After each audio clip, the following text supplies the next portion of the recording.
Hello friends, welcome to Vennila கிச்சன். இன்றைக்கி நம்ம கிச்சனில் தீபாவளி ஸ்பெஷல் லட்டு எப்படி பண்ணுறதுன்னு தாங்க பார்க்க போகிறோம். இது வந்து குட்டீஸ்லேருந்து பெரியவங்க வரைக்கும் ரொம்பவே விரும்பி சாப்பிட்ற ஒரு ஸ்வீட்னால் அது லட்டு தான். வாங்க இந்த லட்டு ரெசிபி எப்படி பண்ணுறதுன்னு வீடியோக்குள்ளே போய் பார்க்கலாம். நீங்கள் இப்போ தான் ஃபர்ஸ்ட் டைம் நம்ம சேனல் பார்க்குறீங்கன்னா மறக்காமல் சப்ஸ்கிரைப் பண்ணிவிட்டு பக்கத்தில் இருக்கிற பெல் ஐக்கானை கிளிக் பண்ணி ஆல்ன்ற ஆப்ஷன் அழுத்திடுங்க. அப்போ தான் நான் போடுற வீடியோ உங்களுக்கு உடனுக்குடனே நோட்டிஃபிகேஷனாக வரும். வாங்க இப்போ வீடியோக்குள்ளே போகலாம். லட்டு பண்ணுறதுக்கு ஃபஸ்ட்டு வந்து ஒரு மிக்சிங் பவுலில் ஒரு சலாட் எடுத்து வச்சுக்கோங்க. அதில் வந்து 2 கப் அளவுக்கு கடலை மாவு சேர்த்துட்டு நல்லா சலிச்சு எடுத்துக்கலாம். 1 by 1 நீங்கள் வந்து சலிச்சு எடுத்துக்கோங்க. ஃபஸ்ட்டு வந்து 1 கப் சேர்த்துட்டு இதை நல்லா சலிச்சிக்கலாம். இது மாதிரி நம்ம சலிச்சிட்டு செய்யும்போது தண்ணி ஊற்றி மிக்ஸ் பண்ணும்போது நமக்கு கட்டிகள் எதுவும் ஃபார்ம் ஆகாது. அதனால் இது மாதிரி ஒரு டைம் சலிச்சிட்டு நீங்கள் வந்து சேர்த்துக்கோங்க. பாருங்கள், இதை வந்து ரிமூவ் பண்ணிவிட்டு அடுத்தது இன்னொரு கப் வந்து நம்ம சேர்த்துடலாம். இன்னொரு கப் கடலை மாவையும் சேர்த்துட்டு இதையும் நம்ம நல்லா மாவு எல்லாத்தையும் சலிச்சு எடுத்த பிறகு இது கூட வந்து 1/4 ஸ்பூன் அளவுக்கு சோடா மாவு சேர்த்துக்கோங்க. நார்மலாக நம்ம வீட்டில் யூஸ் பண்ணுற சோடா மாவு தாங்க. சேர்த்துட்டு இதை வந்து நல்லா ஒரு விஸ்க் வச்சு நல்லா மிக்ஸ் பண்ணி விடுங்க.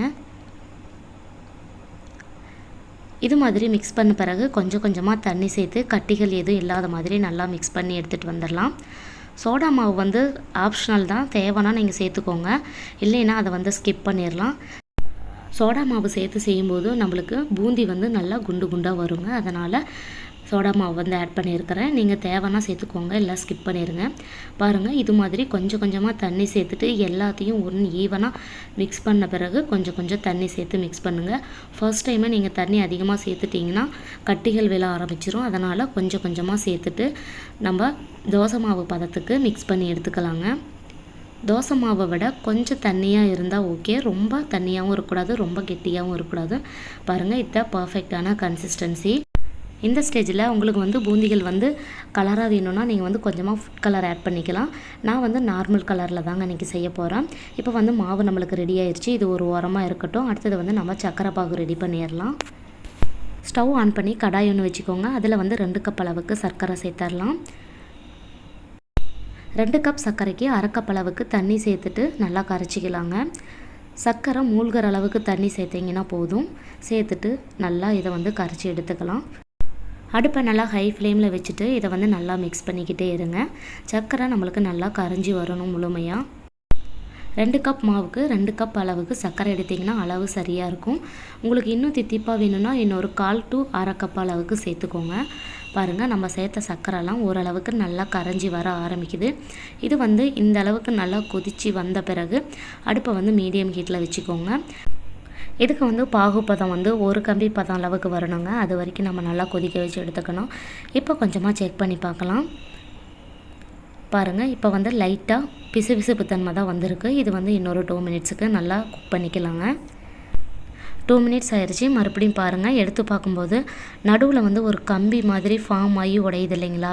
இதுதான் கரெக்டான கன்சிஸ்டன்சி. இப்போ வந்து நாங்கள் சக்கரை பாகுவை இறக்கி வச்சிடலாம். இது ஒரு ஓரமாக இருக்கட்டும். அடுத்தது நம்ம பூந்திகளெல்லாம் பொரித்து எடுத்துகிட்டு வந்துடலாங்க. ஆயில் வந்து இந்த அளவுக்கு நல்லா ஹீட்டாக இருக்கணும். அப்போ தான் நம்ம பூந்திகள் பொரிக்கும்போது டக்குன்னு உடனே எலும்பி மேலே வரும்.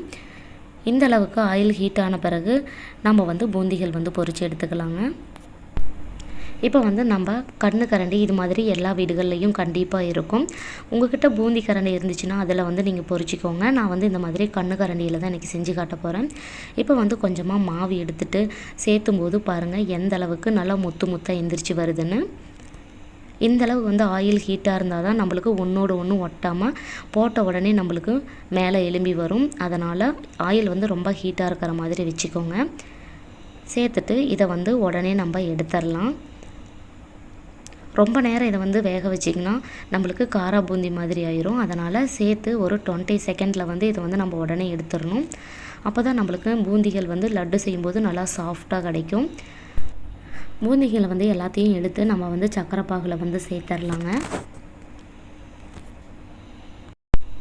இதே போல் நம்ம எல்லாத்தையும் பொரித்து எடுத்துகிட்டு வந்துடலாம். அடுத்த டைம் நீங்கள் செய்யும்போது கண்டிப்பாக கரண்டியை வந்து வாஷ் பண்ணிடுங்க. வாஷ் பண்ணிவிட்டு அதுக்கப்புறமா நம்ம வந்து சேர்க்கணும். அப்போ தான் நம்மளுக்கு அடுத்தடுத்து செய்யும்போது பூந்திகள் வந்து நல்லா முத்து முத்தாக கிடைக்கும். நீங்கள் வாஷ் பண்ணாமல் அப்படியே சேர்த்தும்போது நம்மளுக்கு வந்து இந்தளவுக்கு முத்து முத்தாக எந்திரிச்சு வராது. அதனால் கண்டிப்பாக நீங்கள் வந்து கரண்டியை வாஷ் பண்ணிவிட்டு தான் நீங்கள் சேர்க்கணும் ஒவ்வொரு டைமும். இதே போல் எல்லாத்தையும் நம்ம வந்து பொரித்து எடுத்துகிட்டு வந்துடலாங்க. பொரிச்சிட்டு எடுத்து உடனே நம்ம வந்து சக்கரை பாகில் வந்து சேர்த்துடணும். பாருங்கள் எவ்வளோ சூப்பராக நம்மளுக்கு சாஃப்டாக பூந்திகள் வந்து ஒன்றோடு ஒன்று ஒட்டாமல் எவ்வளோ முத்து முத்தாக கிடச்சிருக்குன்னு. இதை வந்து சக்கரை பாகில் நம்ம சேர்த்துடலாங்க. சக்கரை பாகு வந்து ஆறி போயிருந்துச்சுன்னா கொஞ்சமாக ஹீட் பண்ணிவிட்டு அதுக்கப்புறம் சேர்த்துக்கோங்க. ஹீட்டாக இருக்கும்போது சேர்த்துனா தான் நம்மளுக்கு உடனே அப்சர்வ் ஆகி நல்லா பூந்திகள் வந்து ஊறி வரும். அதனால் லைட்டாக சூடு பண்ணிவிட்டு நீங்கள் வந்து சேர்த்துக்கோங்க. சேர்த்துட்டு நல்லா அமுத்தி விடுங்க. பூந்திகள் வந்து நல்லா சக்கரை பாகில் ஒன்றோடு ஒன்று நல்லா மிக்ஸ் ஆகணும். அதனால் நல்லா ப்ரெஸ் பண்ணி இது போல் மிக்ஸ் பண்ணி விடுங்க. பாருங்கள் இந்தளவுக்கு நல்லா மிக்ஸ் பண்ண பிறகு அடுத்தடுத்த பூந்திகளையும் பொரித்து நம்ம இதில் சேர்த்துடலாம்.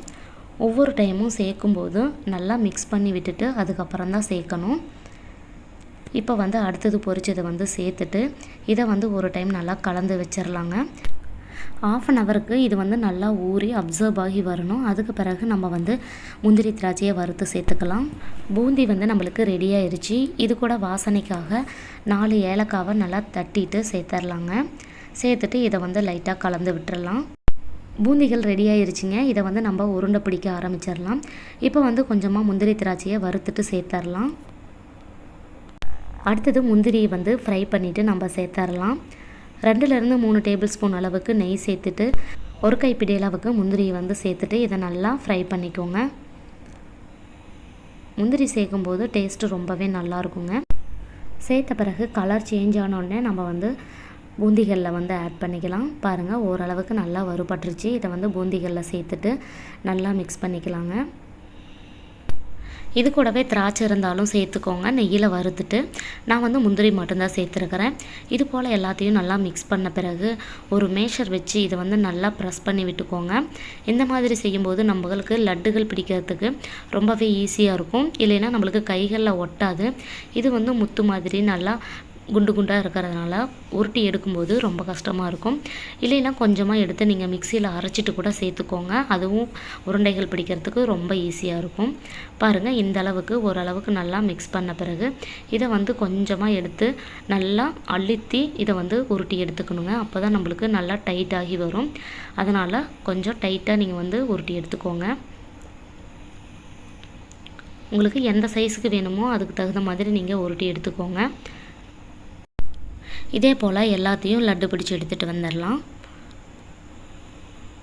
பாருங்கள் எல்லாத்தையும் நம்ம உருட்டி எடுத்துகிட்டு வந்தாச்சு. லட்டுகள் வந்து நம்மளுக்கு ரெடி ஆயிடுச்சு. பார்க்குறதுக்கே எவ்வளோ சூப்பராக நல்லா சாஃப்டாக இருக்குன்னு. டேஸ்ட்டும் ரொம்பவே அட்டகாசமாக இருந்துச்சுங்க. இதை வந்து ஓப்பன் பண்ணி பார்க்கலாம். பாருங்கள் ஓப்பன் பண்ணும்போது எந்த அளவுக்கு உள்ளே நல்லா ஜூஸியாக இருக்குன்னு. ரொம்பவே சாஃப்டாகவும் இருந்துச்சு. சாப்பிட்றதுக்கு ரொம்ப டேஸ்டியாக இருந்ததுங்க. இந்த வருஷம் தீபாவளிக்கு நீங்களும் இதே போல் சிம்பிளாக நம்ம வீட்டிலையே லட்டுகள் வந்து நம்ம செஞ்சு எடுத்துடலாம். இதே போல் நீங்களும் லட்டுகள் செஞ்சு பார்த்துட்டு எப்படி இருந்துச்சுன்னு எனக்கு ஃபீட்பேக் கமெண்ட் பாக்ஸில் கமெண்ட் பண்ணுங்கள். நான் செஞ்ச இந்த ரெசிபி உங்களுக்கு பிடிச்சிருந்தால் லைக் பண்ணி ஷேர் பண்ணுங்கள். மறக்காமல் வெண்ணிலா கிச்சனுக்கு சப்ஸ்கிரைப் பண்ணுங்கள். தேங்க்யூ.